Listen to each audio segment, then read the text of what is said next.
The initial process is painful, but I will say it seems that it's easier. The renewals have become a lot easier, and I think the marketplace has matured a ton in those 5 years.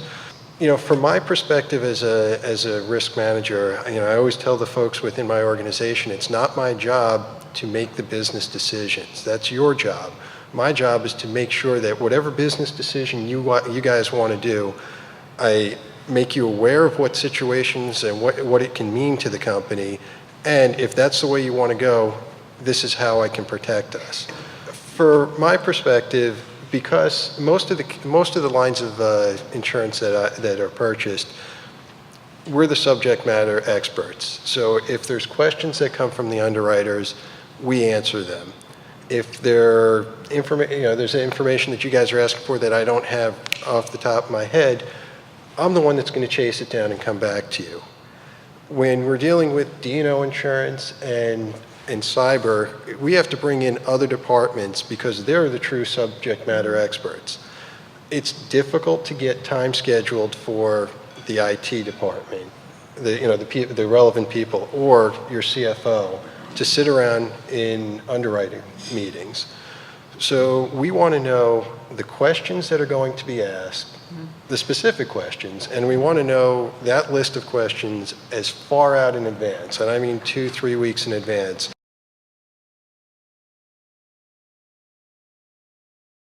We did create a plan. It was probably about 4 years ago at this point. But like a lot of plans that you create, this is great, it goes right in the file and it sits there. Is it being updated? Does it get pulled out at the appropriate times and activated? Is it current? So for us, it needs to drop into the business continuity. That's where we kind of looked at it as it needs to drop into the business continuity plan and kind of run along concurrent so it does get updated and refreshed. And I will say I think it makes a whole lot more sense to have those companies like Debex or Contract Out in place, much easier to negotiate ahead of time than after the fact. One of the things that I will caution you is you don't know how long it takes to get a contract through your organization. It really behooves you to get these contracts in place beforehand.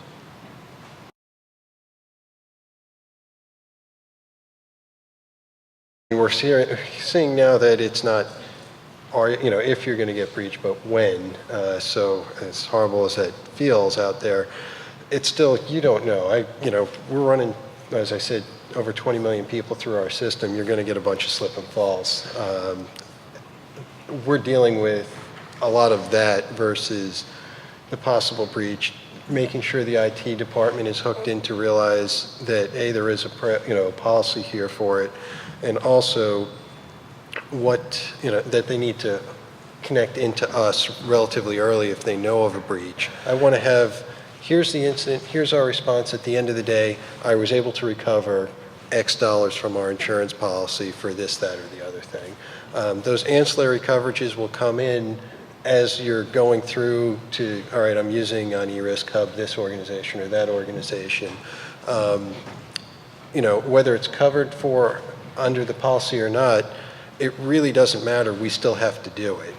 Being a highly IT-driven company, as most companies are these days, your IT department is starting to sign these contracts. Luckily, all contracts will go through our legal department. And so you ask them to buy this insurance, which they might recognize is the right purchase for them to have, except it's going to cost them $100,000 or whatever it might cost them. You say, well, your contract's only worth $30,000 to me. I'm not buying this.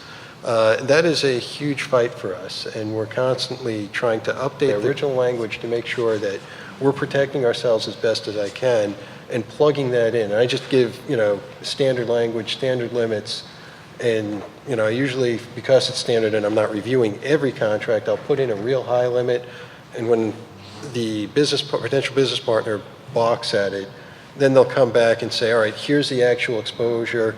What do you want to do with limits? And then I'll back off depending upon.